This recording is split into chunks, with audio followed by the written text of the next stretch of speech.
Hello everyone and welcome to Actors in Conversation. I am your host, Jenni Squair. Today we will be speaking with the lovely David C. Jones. Hello David. Hi. How are you? Hi, I love your top. I love nice. your top. We both complement primary colors. Yeah. Nice. So you rode your bike here today, I see? Did. I've been trying to keep in shape during the pandemic. So Yes. Playing tennis, jogging, Wow. and biking everywhere. That's how you got to do it. Apparently. Especially in this beautiful weather. Well, minus the last 2 days. Yeah, and you know, when Bonnie Henry, Dr. Bonnie Henry was saying we needed to flatten the curve, I didn't realize she meant my curve. Oh, right? yes. So, yes, my curve unflattened at the beginning of the pandemic, and then I'm trying to flatten it again. Well, and the social distance I want is with my fridge. Right? That's awesome. You're hilarious. Well, I get help. So let's start with a few questions about Sure. you so we get to know you a little bit. Sure.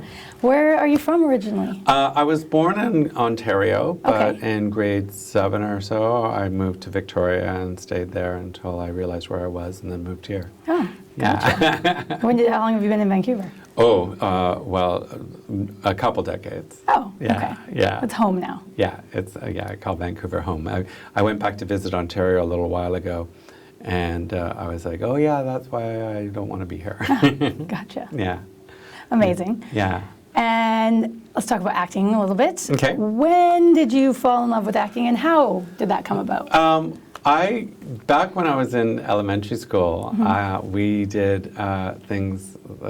Our school was very progressive. We did a thing called creative movement, where they would play music and they would choreograph us, and we would all do dance moves and stuff. I think I was like grades 5 or 6. I think we did a piece to "Flight of the Bumblebee" by Walter Mitty and the Big Apple Band. So you'd have to Google that later. That's impressive. And it was Flight 76 is what it was called, I think. So yeah, I must have been like really young, and because it must have been in '76 when I did it. And then I got a chance to be in Your Good Man, Charlie Brown in my elementary school, and I played Schroeder. Oh. And I got my first big laugh when it was like, you know, Charlie Brown has never pitched a winning baseball game, never been able to kick a football, never kept a kite in the air. Sometimes I marvel at his consistency. The audience laughed, and I went, oh, I like this. what's this? So, yeah. So when I was in high school, I didn't do so much acting because I got incredibly shy and scared. Oh. But I discovered theater sports, and I started playing theater sports quite a lot. And it wasn't only until my last year of high school that I joined the drama program. And when I got out into the world, I bummed around for a while and then went auditioned for the Vancouver Theatre Sports League here in Vancouver. Yes. The aptly named. And went from the rookie league onto the pro league, and you know. Wow. I was there for a couple of years. Sorry, this is a long story. I'm old. No, you tell me as much as you want to tell us. Well, please. I was with Theatre Sports for a couple of years. I started a sketch comedy group, so we started doing sketch comedy as well. And then I thought, okay, I'm really liking this, so I auditioned for Studio 58, which is a professional theatre training program. Because I had a teacher, and I say this to my students because I'm a teacher now. I had a teacher, Deborah Thorne, and she once said to me, I was taking like a weekly class, and she said, if you were going to be a professional doctor or a professional lawyer, you wouldn't just pick up a scalpel because you have a natural talent for it. And so don't treat acting with any less respect than you would being a doctor or being a lawyer. Go and get professional training. Right. So I auditioned for Studio 58 because it was at the time the best school, it might be still is, I don't know.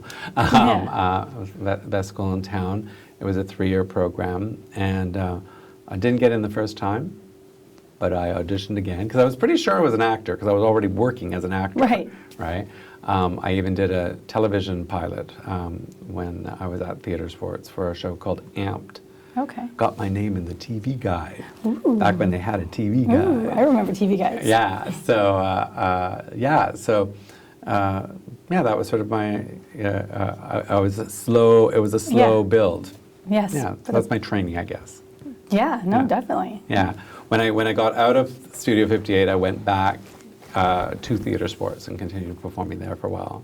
Yeah. And then did some shows. I did a show that ended Yeah. up going to the Arts Club, which was really Wow. cool. That was a show that my company, the sketch comedy company, self-produced. Cool. And then Bill Millard, who was the artistic director at the time, one of the things when you self-produce, right, it's your own money, your own work, and one of your dreams always is that someone, like a big parent company, will come along and go, we want to give you money for you to do your show here. And that's what happened. We lived the dream. And Wow. yeah, so it was the complete works of William Shakespeare abridged, and it ran for 3 months, which was a really Wow. long run. And then it toured with the Arts Club. They took it on the road. And then 2 years later, they redid it at the theater again. So Wow. yeah. So that was, and another show that I had a hand in writing called Twisted Christmas Carol also got picked up by the Arts Club. So Wow. yeah, so that was kind of cool. Yeah. Kind of cool. I'd Yeah. say it's very cool. Yeah. That's amazing. Yeah, that's why I say to, I usually don't tell that story because it's so long ago now, but I always say to my students, no one can make you act, and no one can stop you from acting. That's all in your control, unless your entire career is going to be based on gatekeepers. Then gatekeepers can 100% of the time stop you from getting a job, right? If you're just auditioning, oh, guess I'm not an actor. But if you self-produce, if you do your own things, and sorry, I'm babbling on, No. but like I work for a website called Vancouver Presents, and I sometimes will interview people who catch my eye because, like I recently interviewed Michael Delamont because he's posted that he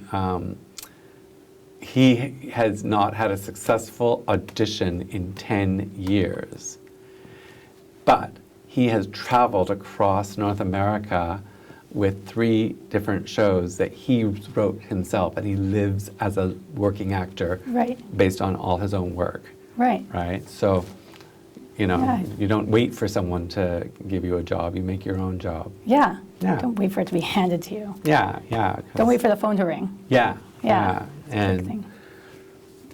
you know, some people can build an entire show, and that, Of course. right? And that's what Mike did. So I did a big interview with him, and I give that out to my students. I go, Oh, good. and I do that little speech. Aw. Yeah. Oh, that's really good advice for them. Yeah, For sure. So you've done some theater, and I know you've done film as well. Yeah.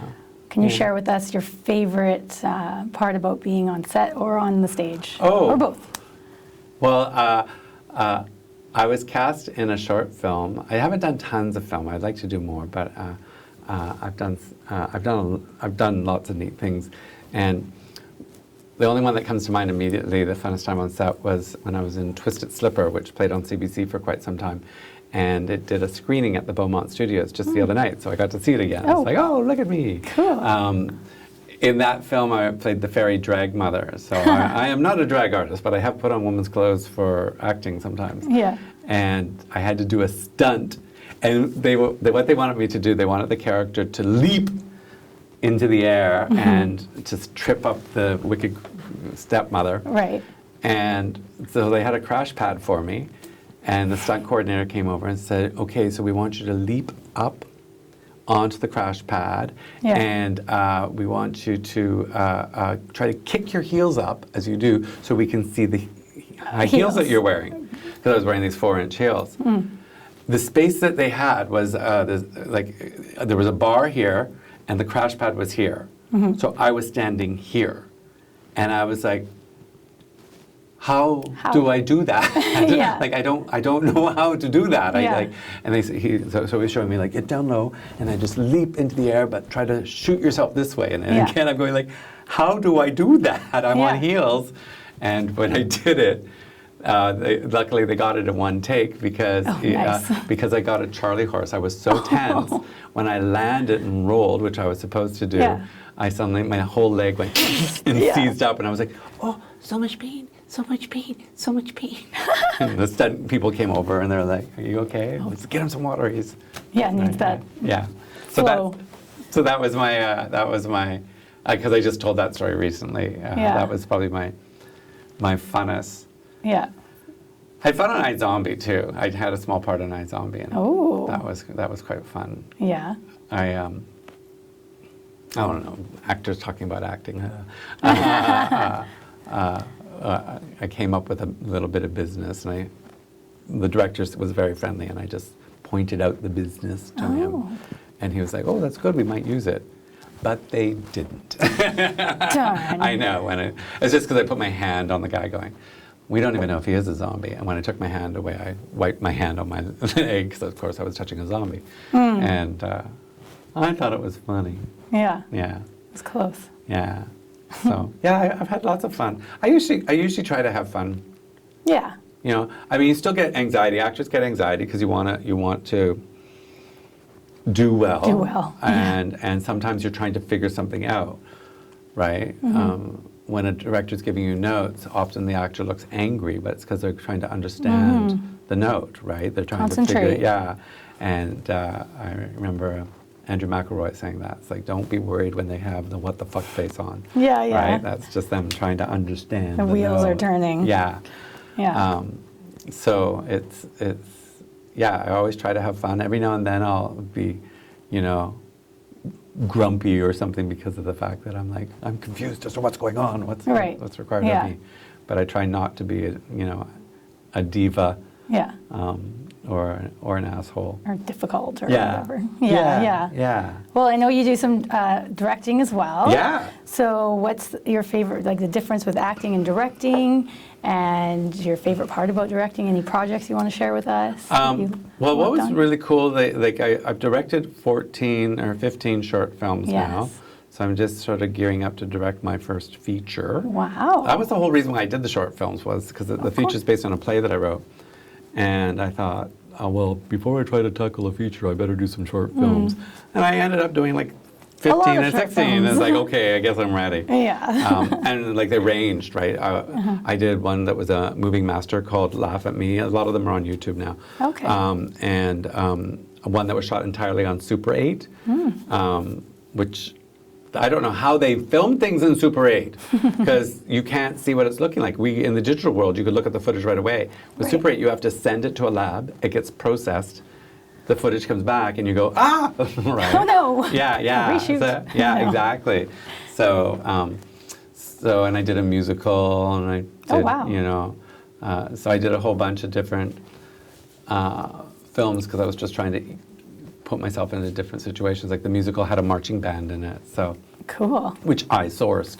Oh, nice. Because marching bands are not a big Canadian thing. Oh, not really. Eh? No, it's more of an American thing. Yeah, very American. Yeah. Yeah.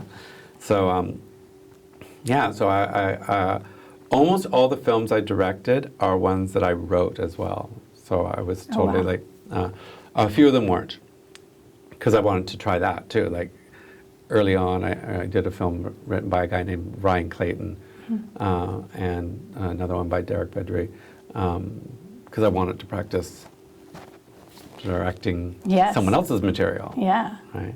Actually, there was this really cool thing during the pandemic, early part of the pandemic. Bob Wolseley and Kirsten Gauthier and Nick Humphreys, I'm name dropping like crazy. That's okay. That's okay.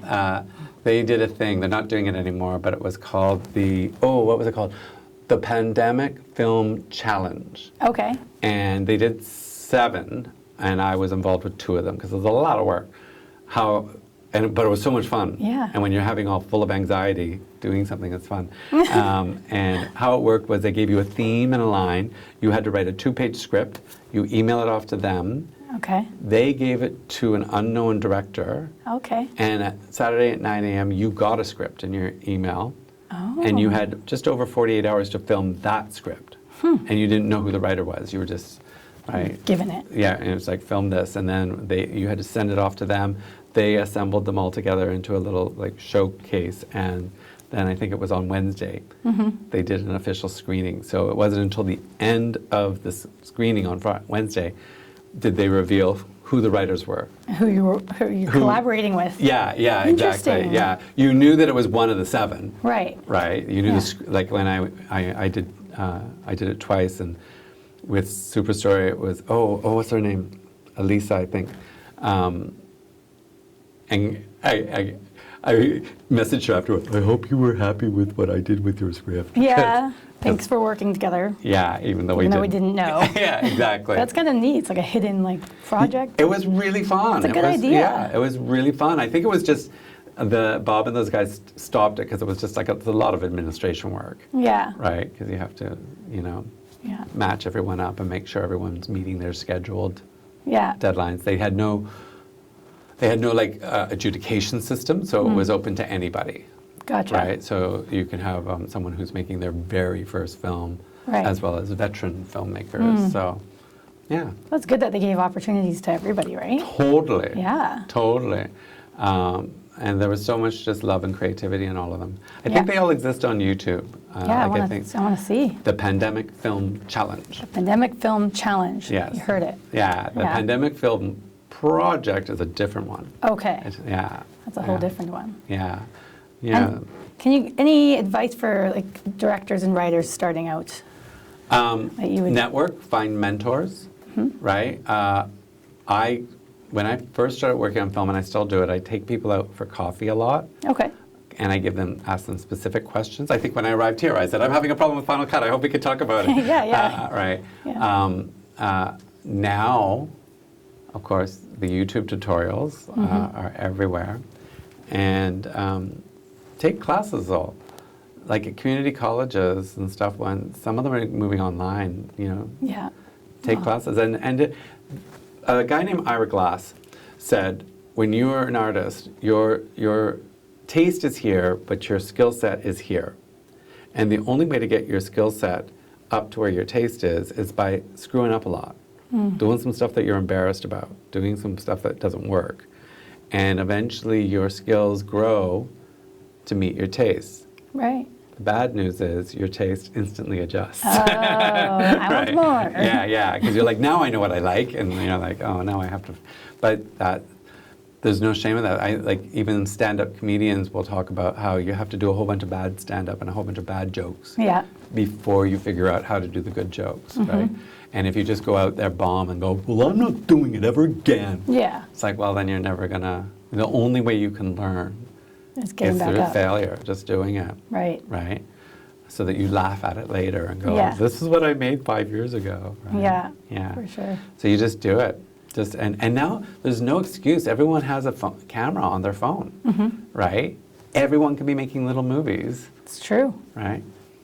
Yeah. And practice putting them up there in the world of, Yeah. social. YouTube. Yeah, YouTube, where you, people are like, this is crap. And it's like, yeah, well, let's see your film then. Yeah. Yeah. I know. You just have to put yourself out there and not care so much what other people think. Do it for yourself, right? Totally. Yeah. I mean, well, you look at the comments, and if there's a comment that is actually constructive criticism that you can learn from, but almost, I would say, of my films that are out there, and some of them have got 10,000 views and stuff, most of the comments that are negative are stupid. You're stupid. You're just stupid. Yeah. That's not right at Yeah. all. And you know to pass by them. so- Yeah, and delete them too. You don't delete need them. you don't need that kind of crap in your life. No. You don't need Block, that. delete. Yeah, exactly. Oh, for sure. Yeah, make your own stuff. Learn. Larry Moss was just doing a class. He's a great acting teacher. He worked with people like Leonardo DiCaprio and Michael Clark Duncan and stuff.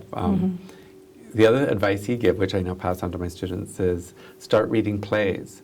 If you're an actor trying to learn how to act, he said be reading plays constantly, because not screenplays. Right. Because when you're reading a play, it's written differently, and you're going to start to picture yourself playing one of the characters as you read it. Right. And you're going to feel the journey as you're reading it, and it's that he says you'll learn a lot Okay. about how to act by Yeah. doing that. You might also find monologues or plays that you want to produce, right? Alternate between classics and contemporary. And there's a lot of crappy plays out there, so you can go best plays of 1996 and see what 10 Yeah. come up and go, okay, I'm going to read one of these ones. Gotcha. Because if you just go to the library, which I think you can now, Oh, Is the I was library going to say, open? they definitely have plays at the library, Yeah. but can you go there? They did do curbside pickup for a while. Oh, okay. So, believe. so yeah. So Yes. you don't want to just grab any play. Right, research Right. first, then Yeah. order it at the library. Yeah. And yeah, if you just type in top 10 plays 2012, right? Yeah. Some critic somewhere Yeah. will have posted their choices. Reviews Or the, and, yeah, exactly. And you go, that's the one I want to read. Yeah. Right? So, read plays, take workshops, get friends together and do out loud readings. Yeah, I love sitting in a living room with a bunch of other actors, holding the script and reading it out loud. right, playing it out, kind of yeah. like reading it. Yeah. A You table do read, but not. Yeah, and do stuff. Yeah, just get out there. If you want to. Like, there's some people who go, I want to be an actor, and then realize, oh, it's really hard. Right? Yeah, Then you have to decide if you don't want to do it, is that really that you don't want to do it, or is that demon or that That crow on your voice. shoulder saying, you suck and everyone hates Yeah. you, right? And if that's the case, then you can just tell it, like, shh, and do it anyways. Okay, positive. If you're not going because you're scared, that's when you should go, Mm-hmm. right? If you really don't want to act, or I guess the other way to look at it is, if there is anything else you can do, then do that. Mm-hmm. One of the graduates recently, I won't name drop him, but he made an independent film, and he got a job at I think it's a building management company or something like that. But he jumped up to like a 6-figure salary doing this job, and he's not looked backwards.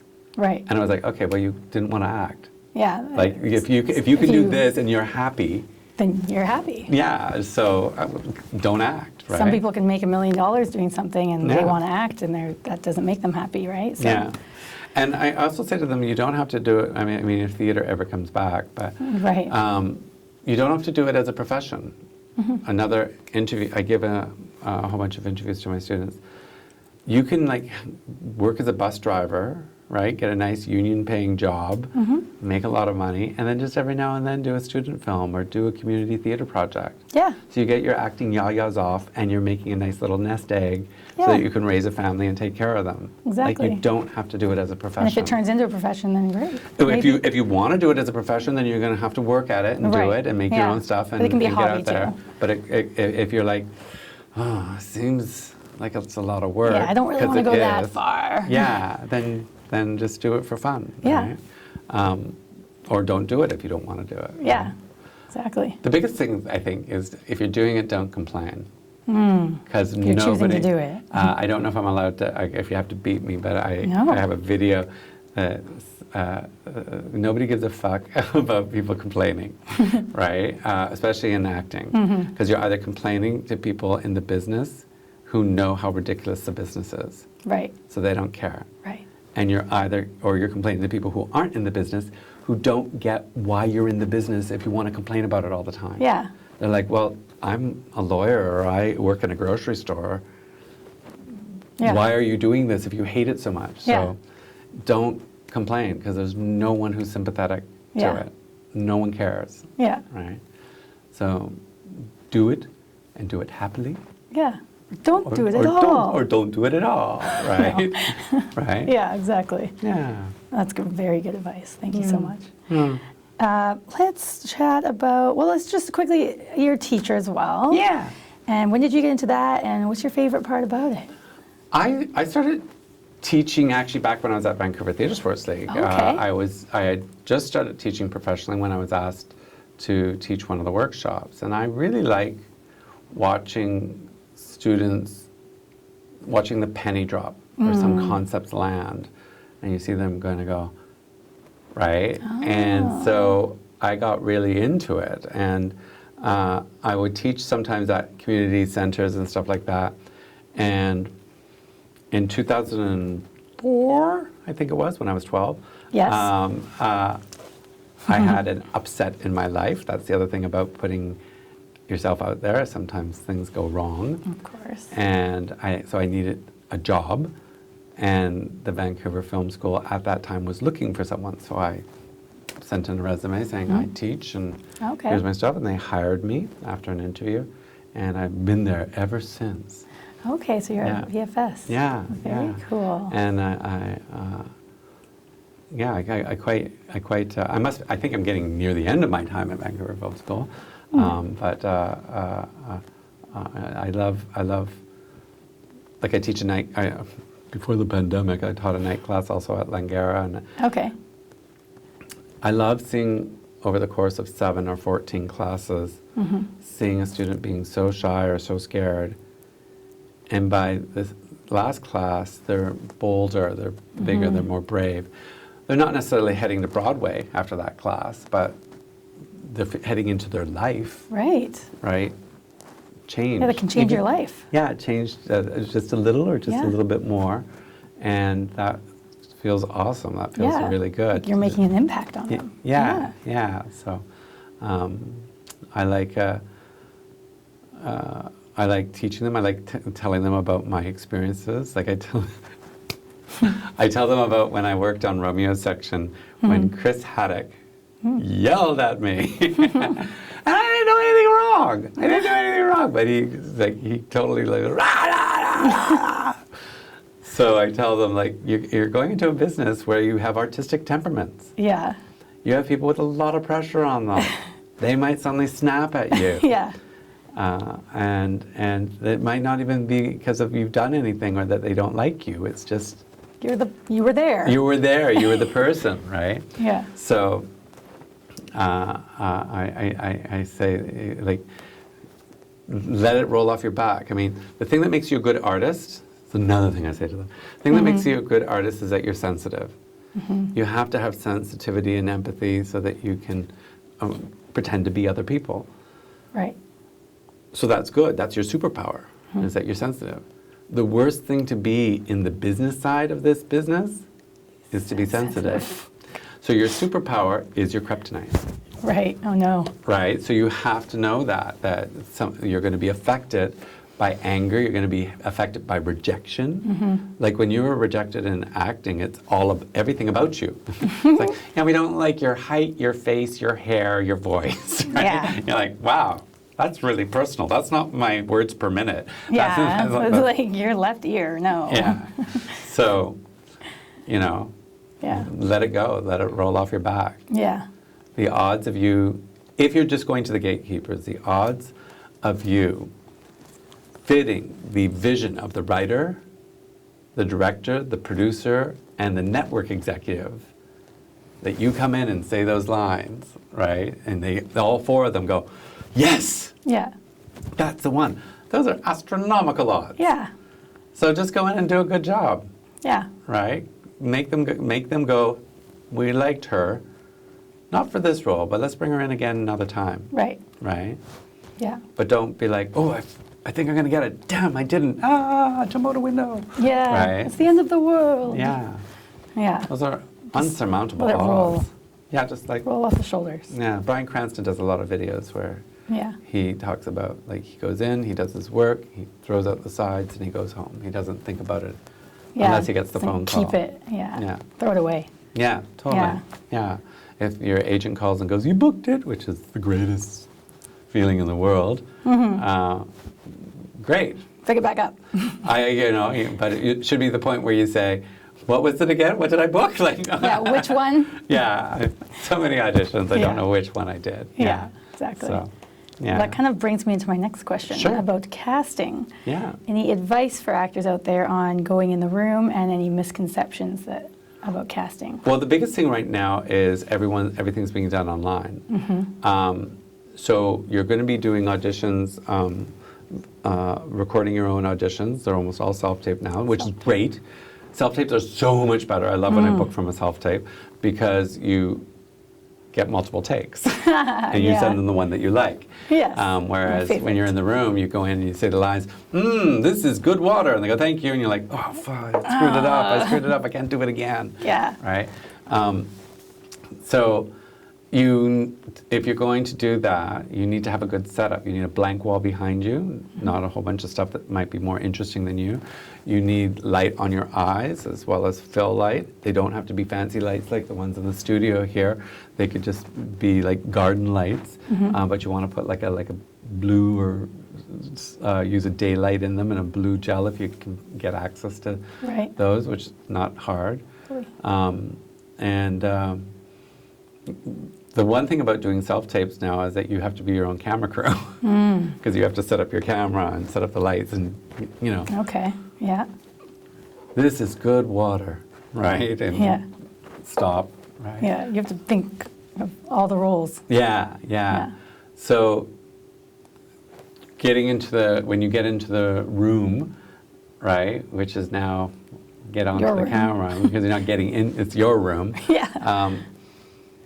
There's lots of advice there on how to set up a self-tape on YouTube and stuff like that. A lot of agents have done it too, because agents Right. have done little helpful videos because they're getting nothing but self-tapes from Requests. actors now, Right. and they're seeing some crappy ones, right? So they're like, look, Yeah. we want to know if you're good or not. And Right. you don't need a high-end camera or anything. You can do it with your phone. I do it with my little iPhone 6.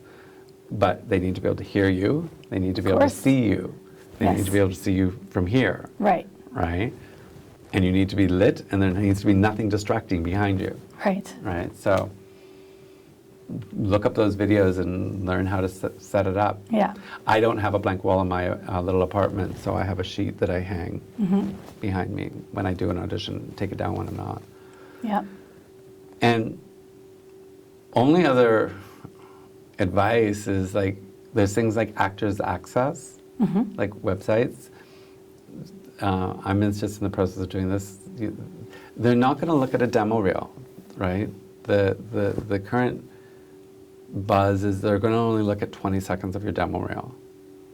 So don't put the good stuff at the end. Okay. Because they're not going to make it that far. And on Yeah. Actors Access, they now have the ability to put up single 20-second clips.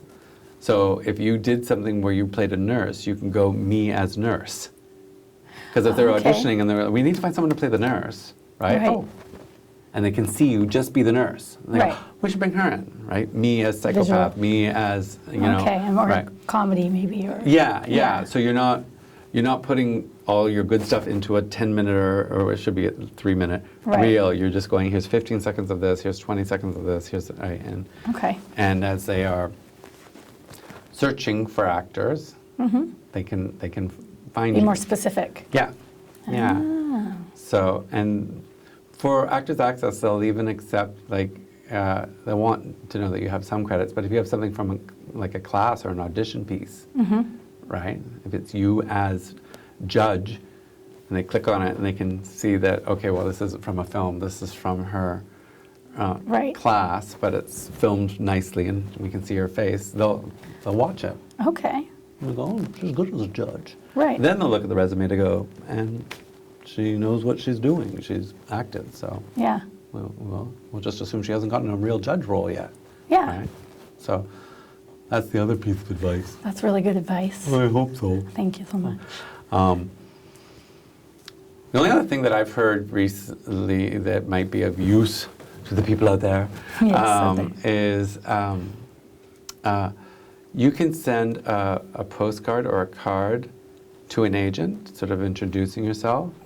And I heard, I think it was Candace Olzinga, who's one of the casting directors in town, she said, just drop us a line if something has changed in your life that we should know about. Like if you've gone from being an extra to saying a couple of lines and say, hey, I'm doing walk-on parts now and stuff, hope you were well, and send them a postcard. So they might suddenly go, oh, we should start bringing her in for this now, right? Interesting. Or if you've had a lead, like I sent a postcard when I got cast as the villain in the TV show The Switch. Okay.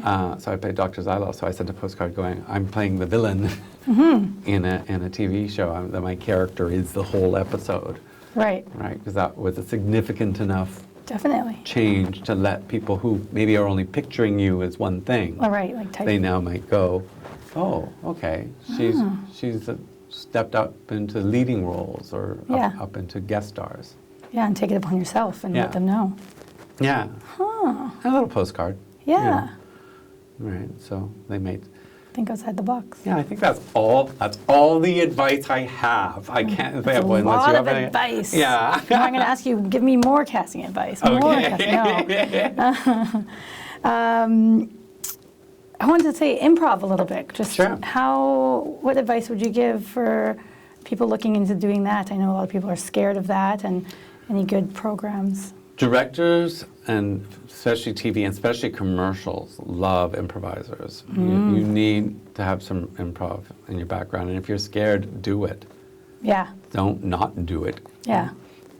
Another thing on Actors Access is they have a thing about all your different skills, ranging from improv to fencing to archery to, Okay. right? The more things you can do, the more things you have in your toolbox, the Right. better. The only way you get good at improv, though, is by doing it. You have to just do it, and you have to have, like, in my early days, still to this day, but in my really early days, I sometimes left the theater and I was crying. Like, I'm the worst improviser ever. Oh, no. Right. Then I became pretty good. Right. Right.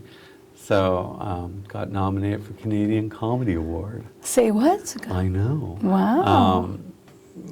So, yeah, and especially for commercial auditions. Commercial auditions are almost always improvised. Right. I did one for London Drugs, and they said, okay, sell us this bottle. I was like, okay. And so I did a funny little sketch, right, that I just made up on the spot. And Wow. then I got a call back, and they gave me the bottle again and said, sell us the bottle in a different way. So I did another one. And when my agent called saying, you booked the London Drugs commercial, yay! And I was like, yay! Yay. The commercial had nothing to do about a bottle. They just wanted to see. Well, the big thing that I think, what I suspect was, we were filming like at 3 in the morning. Okay. They wanted to work with people who looked like they'd be fun to work with. Right? Because it was, the commercial, I was just a SOC, silent on camera, right? And in the commercial, I walk up with a customer and I show him a coffee maker, right? Yeah. So, nice work when you get it. Yeah. So, you didn't even hear my voice. Right. Right? So I was like, well, then why did they make everyone do all this improv? And I was like, because they knew we were working in a real London Drugs Right. in the middle of the night. And they wanted to be working with actors who seemed like they were fun and goofy and Had energy. had energy and were Yeah. playful. So Yeah. rather than divas or people who were scared going, here, buy this bottle. I don't know anything about it. They're like, okay, we don't want to be working with that person at 3 in Yeah. the morning. And I don't know what to say. Yeah. So, and when I did the NBC commercial, they wanted improv, and they ended up using one of my improvs in the commercial. Oh, wow. Yeah, because they were just saying, you're trying to take something onto the plane, and then you could just say whatever you want. And so I improvised that there was a security guard with a taser. It's like, hey, you put that down, right? And then when I got to set, they actually had a security guard. Yeah. I was tasered. All right, so Yeah. I don't know if this is interesting, but that's You're why very you want. interesting. That's why you want improv in your background, because Yes. you learn about how to be playful, how to say yes and, Yeah. how to make the other person look good, and how to play. Yeah. Right. So Well, and even the silent on camera, if you're doing take after take, you're going to be doing improv that whole time. totally, yeah. And Oh, you totally. do something different every time, maybe, but you're still improvising for Yeah. hours. And you can save a scene. Like if you're going to be Yeah. a professional actor, I was taught, learn the words. They spent thousands of dollars for some writer to write that thing. So, and you came in and rewrote it, right? So learn the words, the punctuation, and everything. And then what might happen is they might say, throw the script away. Right. So then you go, oh, good, I can say my own lines. Yeah. That happened to me on one movie where they just said, Yeah. the gist of the script. Right. So I was like, oh, okay. And so I was improvising a lot. That's fun. But that happened once. On other films, there was always verbatim. Right. Right? Say these words. We have approved this script. Right. Right. For a reason. Yeah. Yeah. And like places, and it makes sense. If they spent, $100 or $100,000 on a writer, Why would they allow some actor come in to rewrite the script? Yeah. Right? You're hired to act. They were paid to write. Right. Right? They've done their job. Now you do your job. Yes. Right. Yeah. So, It's a process. yeah. Yeah, no, for sure. Yeah. But commercials, you're always going to be doing improv. Yeah. Yeah. So learn it. Exactly. Can you take us a bit through your audition process, or like your prep, like advice on what you do when you get your audition until you get to the room kind of thing? It was different it's different when you're auditioning and then different when you book it. Gotcha. But when you're auditioning, you have to figure out who, where, what, why. Like, who am I, where am I, what am I doing, why? What's in the environment around me? When you're an actor, you're playing a layered reality, right? So you have to pretend that you're in a desert. You have to pretend that there's sun. You have to pretend that there's heat. You have to pretend that you've been shot. And you have to pretend that you love this person. And you have to do, now, if you really were in a desert, if you really were shot and you really were in love, you would just be doing those things naturally. Right. But an actor has to fake all of those things. You need to look at everything. Who am I? Where am I? What am I doing? Why? Right? And then you have to figure out, why am I speaking? What do I want from the other person? What's my objective? Once you figure out that, you can then start to play around with the character, find an opposite, Right. so that you get layered. Figure out what you want from the character that is beyond the words in the text. In actions for actors, there's a thing that uses the example. Your line is, "Here's a cup of coffee." Don't make your intent to be to give a cup of coffee, because the line's already doing it. But if it's your idea is to seduce, then when you say it, then you go, "Here's your cup of coffee." Right? And you're right. Right. So we're still getting that you're giving coffee. Yes, yes. But we're getting, there's something else going on there, right? You want to intimidate. Here's your cup of coffee, right? So after you figured out who, where, what, you start then going, okay, well, now how can I lift these words off the page? How can I figure out what was happening? And then you need to figure out, what was your moment before, and what do you think is going to happen, Right. It's always interesting if you make the choice that you make a discovery in the scene too. Like if you thought the scene, because you've read the script, right? You know how the scene's going to go. Right. But it's kind of fun to make it that your character doesn't know what the next line's going to be. Okay. So they thought the scene was going to go this way, but then this other person spoke and they went, oh, it's going this way. Right? Because in real life, you don't know what the other. I have no idea what questions you have written there. Right? So that's what you start figuring out, going, oh, where can I find my aha moments? Where can I find my opposites? Where can I find things that will lift the words off the page? Yeah. So I look like I'm in that world, the who, where, what, why. Yeah. And I'm a living, breathing human being in that world as well. Right. So that's sort of what I do. Cool. When I get cast in a play or in a movie, I do so many different things that all my teachers have taught me over the years. So Right. I find different characters demand different things. Like when I did this David Mamet play, I was like, I don't get it. I can't play this character. And then I looked through my old acting notes and my old teacher's notes and went, oh, I'm going to try this exercise with the script. And then it's one that I never used. And then I was like, oh, I found my way in. Oh. Because different writers are weird. Yeah, you find different tricks. Yeah. So that's why, too, more training with as many different teachers. You're sponging off. Yeah, you're sponging off them. Going, teach me everything. I might not use it right away, but I might use it later. Put it in your pocket. Yeah. So that's sort of my thing. Is who am I? Where am I? What am I doing? Why? Then go, okay, what's my intent? What am I? Where are my aha moments? Where are my discoveries? Where's my opposite? Right. It's always interesting to see a character coming, like where am I coming from? Where am I going to? A character coming from a situation where like, oh, hi. right? And it's like, oh, they were in that world, which was happy. Right. But as they come into the scene, they're someone who they weren't expecting, right? Yeah. Yeah, that kind of stuff. Cool. Yeah. Super good advice. Thank you. Oh, I hope so. It was very good. It felt good. Okay, good. Yeah, it was really good. Any thoughts on any negative or positive aspects to the Vancouver film industry that you would like to share?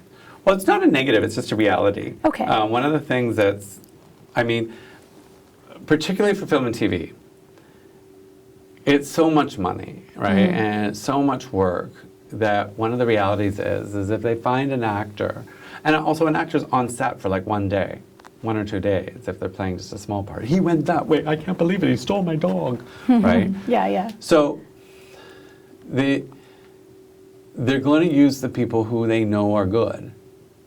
So it's hard to break in because, like, if Bob Smith works on this show on Wednesday and then works on this show on Thursday, right, and he can pull off both, they're going to use Bob Smith for both roles. Right. Right, or both projects. So you're coming along going, let me in.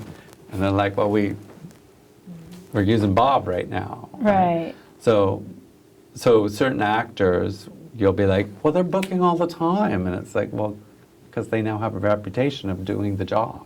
Right. They show up on time, they show up prepared, they aren't difficult to work with. So that's one of the realities. That's one of the challenges of breaking into the business is, Right, getting in there. yeah, because the people who are in there have built up a reputation because they don't complain. Yes. Harkening back to that comment, Yeah. that why would they risk going with an unknown, Of course. right? Yeah. They don't. They go, let's put this person in. Yeah. And then they might freak out, they might get scared, they might Right. be awful, they might be temperamental, they might not be able to handle shooting a scene for like 7 hours, Right. right? So that's I think that's the part that a lot of people go, this industry sucks. But you kind of go, well, that logically makes sense.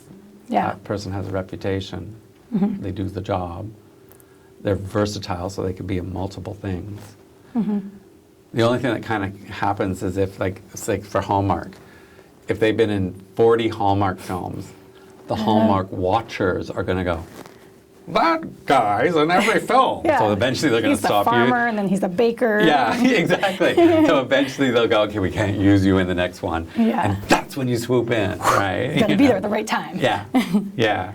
Sneak in there. So, and this is also it's not a great time to be necessarily a Caucasian actor right now, because this is the opposite right now, as a lot of non-Caucasian actors are actually getting a lot more work right now because of, deservedly so. Yeah. But now you have places like Hallmark and stuff like that trying to be, sorry, name dropping, I hope they're not upset. Well, I don't think so, I'm saying good things. Yeah. They're being demonstrative of going, look, we're showing Diversity. and color on our screens. And so the lament used to be actors of color going, I ain't getting a job. And it's like, now you are. Yeah. Right? And I went to a casting director's workshop, and she actually said that. She said, okay, so the white folk in the room, you're going to have a little tougher time. Right? Yeah. It's going to be more challenging for you. And I remember her saying, I said it was a her, you can narrow it down to which casting director now. There's only like 5,000 women. Yeah. I remember her saying about one of the actors who's of mixed heritage. And she said, you have a vaguely ethnic look. That will work very well for you. Because he could play many different types of roles. Right. So, Yeah. So yeah, but that's why it's the same with like voice work. If you could do a lot of voices, and right? Then why not just use that guy? Because he could do all the voices. He could do all the voices, right? Right. So you're trying to get into the voice world, and and you have to. There has to be a part that's written like you are 100% fit.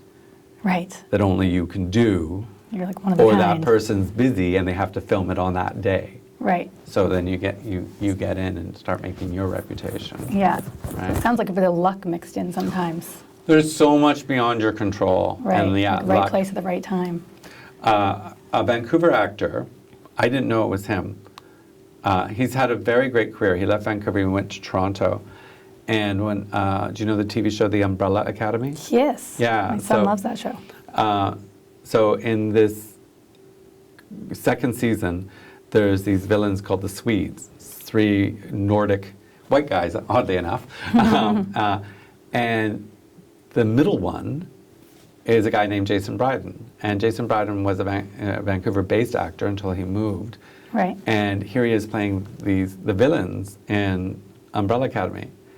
Well, wasn't he lucky that they wrote a part called The Swedes, 3 brothers, and he happens to be this 6'2", white, blonde-haired, Swedish-looking guy. So, like, Right. wow, right place, right time. Right, yeah. So, and he also had work to back him up. Right. Right, to go So look. he worked hard to get there too. Yeah. He was ready. Yeah, he was totally ready, Yeah. and it was just, he was so lucky that the comic book and then the screenwriters went, 3 Nordic men walk in, they all hold guns. So they went, let's go find 3 Nordic men, Right. right? There he was. And there he was, going, I look Nordic.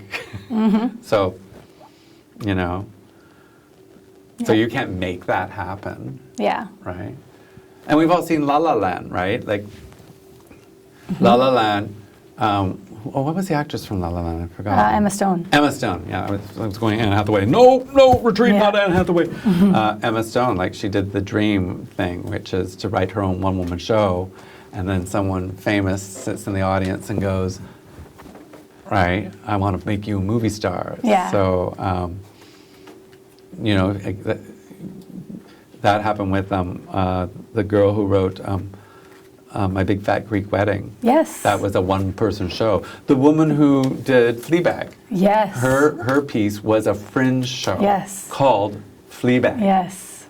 And That then story is she- amazing, yeah. Yeah, so she pitched it, Yeah. and just so happened the person she pitched it to was in the market for like a female-led empowerment, sexual, slightly dirty, you know, piece, and went, yes. And Yeah. because she did it as a play, they went, okay, she probably has the stamina and the energy Yeah. to do the grind of a weekly TV show, Yeah. right? Well, it kind of goes back to what you were saying at the very beginning Yeah. about So long doing ago. doing your own projects and Doing like your own getting stuff. yourself out there and not waiting for someone else to, you know. Yeah. phone. Keep making your own stuff, Yeah. right? The guy, Mike Delamont, who I mentioned earlier in the interview, he has like 3 different shows that he does now. Someone somewhere might say, hey, we should give you a Netflix special. Or he might be making meetings with Netflix saying, hey, Yeah. you want to take my show and Yeah. film it, Exactly. right? It's ready, it's written. Yeah. You never know. Yeah, so Be ready. don't write it to do that. Like when we had the show picked up by the Arts Club, we did the show because we wanted to do the show. We thought it was a Yeah. good show. And when it was selling out and going crazy and the box office was going crazy, I called the Arts Club and said, hey, we have a show that's Yeah. really popular. Yeah. You should come and see it to see if you want to take it. Yeah. So we didn't do the show with that in In mind. mind. Right. But yeah. Yeah. Of course. Then we sort of went, we have a hit. Yeah. Right. We should do something with this. Yeah. And that might have happened with the what's her name? Phoebe Walker-Bridge, I think. Yeah. She wrote Fleabag because she wanted to write a show. Yeah. did She her didn't own even thing. necessarily want to star in it. She Oh yeah. apparently she wasn't planning on being the actor, and then she just couldn't find someone right to do it right. And she's like, I'm just going to do it. I'll just do it because I know the Yeah, words. I know what I'm trying to do, and Yeah, so she yeah. just did it, and then ends up being this actor, and she wins every award. Yeah, and Oh, then my worked on the goodness. James Bond movie. Oh, my Did you know goodness. that? No. They brought her in to punch up, Really? particularly the female characters' lines. Yes. So there's one in the commercial, because of course it got pushed back, the commercial where she goes, or I'll shoot you in your good knee. right? Implying he has a bad knee. And I Yeah. went, oh, that's such a Phoebe Waller-Bridge line. yeah. Made sure that was the one she wrote. Yeah, right? yeah. Oh, that's so awesome. Yeah, Good and for she her. probably got paid ka-ching. Yes. Like probably James Bond, if you get asked to come in and be a punch-up writer, they go, so we're only going to give you 20 million, not a penny more, right? Oh, darn. Right. Let me think about it. She's like, well, I'll talk to my people. So yes. Yeah. Maybe Right. my people Probably talk to your wasn't 20 people. million, but, Yeah. It's probably more. yeah. For the writer, No. but still, like, yeah. Still good for her. Totally. And just for doing things based on her passion, right? And her, Well, and again, that was right place, right time, because probably James Bond films don't normally think of going, should we bring in a female writer to punch up the women's parts? Mm-hmm. And in this case, they went, given the zeitgeist that we are in, Right. and the male patriarchy, bring down the male patriarchy, right? They went, they looked around the writer's room and went, we need to bring in a lady writer. Yeah. And then Phoebe Walker at the time is winning all these Emmy Awards, Yeah. right? And like, ding. And they were like, let's get her, because Yeah. we know she wrote that show. So Yeah. we know she's a writer, yeah. right? Yeah. So, boom, Yeah. boom, boom, boom. The Yeah. dominoes all fall into place. So. Now I'm gonna watch it and be like, I wonder if that part she wrote that Wait, part. yeah. She must have been that part. Yeah, well, like I said when I saw the commercial and that line of I'll shoot Exactly. you in the good knee. Now I'm right? gonna go I YouTube went- it. I was like, that's her line. That's Probably, totally, yeah. yeah. That's awesome. So yeah, make your own stuff. Do it because if you do it to try to be a commercial hit or to be popular, it'll probably smell like that. Desperation. Yeah. You do it because you go, I really want to do this. Yeah. I mean, there's certain things. I did a show called Suddenly, which was about being a caregiver with my friend John. And it was a really good show, but audiences hated it because it was really depressing. Oh yeah. And we were like, that was a really important, good show. Nobody will want to put this show on because nobody wants to know about what it's like to suddenly care for a loved one who's going to die. Yeah. It's like, it's important though. Yeah, so sometimes you just do it for you. Yeah. That is okay. Yeah, that's Yeah. okay too. Yeah. Last question for you. Oh my goodness, okay, finally. Oh, I know. 7 hours later. No, I could ask you a million more questions and it'd be so fun. Just any last words of wisdom and advice for actors, writers, directors out there? Create. Yeah. You have no excuse not to. Like with the pandemic film challenge, the rules were you had to film it in your own apartment or own house, and no one else could be in it, but other people could appear on screen, right? Okay. So that was the challenge, and all of the filmmakers, myself included, made some really kick-ass little films, Yeah, right? I bet. And I even had one where, sorry, I'm derailing it for a second. That's okay. That's okay. One where I just could not light it. I couldn't figure out where to put the lights and stuff. So I filmed it, and there were shadows and stuff, so I put a filter on it and said, that's the style. I just put this yellow filter because I'd seen some YouTube tutorial Yeah. talking about how directors, like dude who did the Mad Max film, the whole film is almost orange, right? Fury Road. Okay. That whole film is almost orange, and you're like, look at the filters that he put on this, all this Yeah. footage. I went, I could put filters on this film, Yes, that's my solution. and it'll look like that bad lighting was Artsy. artsy, yeah, Yeah. right? So, yeah, just do it. And do it to fail, right? Do it to kind of go, okay, that was my learning one. That was my bad one, you know? And then get better. Yeah. And do it because you want to do it. Yeah. Just do it, Just do it. you know? Yeah. Dress up, be playful, write stuff. Surround yourself with people who lift you, That's very important. right? Who spurn you on. I was reading some book recently. No, I was listening to a book, and it was plus, minus, equals. So you need to find someone who's better than you, so they can be your mentor. You need to find someone who's not as experienced as you, so you can teach them. And then you need to find someone who is your equal, who's going to spurn you on to success. And you need to pull all of those people into your life. and well, you may not necessarily, well, probably the plus one you want to go, you're my mentor. Yeah. But you don't want to go, you're stupider than me, so I'll teach you. I will teach you now. Right, and that way you're sort of balancing also your ego and your drive and your learning. So yeah, plus, minus, equal. That's amazing. That's a really, I'm gonna use that. Okay, Yeah. yeah. And you should too. And you should too. Yeah. Thank you, David. Well, thanks, this was fun. I was Yes. really chatty. I hope, No, hope I love it. listeners It was did. such Okay. good advice, and you're so lovely to talk to. So thank you so much. Thank you, everyone, for watching Actors in Conversation. I'm your host, Jenni Squair, and we will see you next time. Bye-bye.